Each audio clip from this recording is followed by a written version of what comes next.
بسم اللہ الرحمن الرحیم۔ بدبختی اور بری تقدیر سے پناہ مانگنے کی دعا۔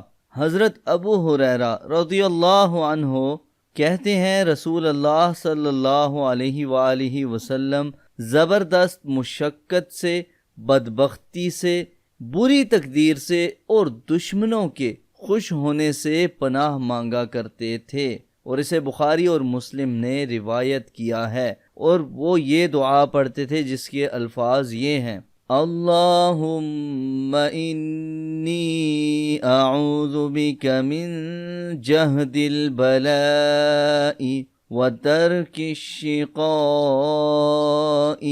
وسوء القضاء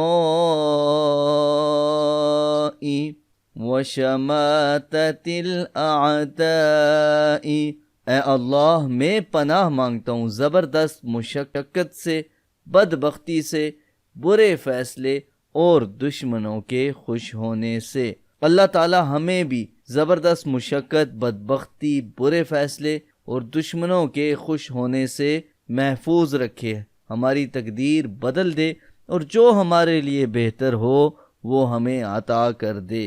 اس طرح کی مزید اتھینٹک دعاؤں کے لیے ہمارا چینل وظیفہ ٹی وی سبسکرائب کیجیے اور وزٹ کرتے رہیں۔ آپ سے ملاقات ہوتی ہے اگلی ویڈیو میں۔ اپنی خصوصی دعاؤں میں ٹیم وظیفہ ٹی وی کو ہمیشہ یاد رکھیے۔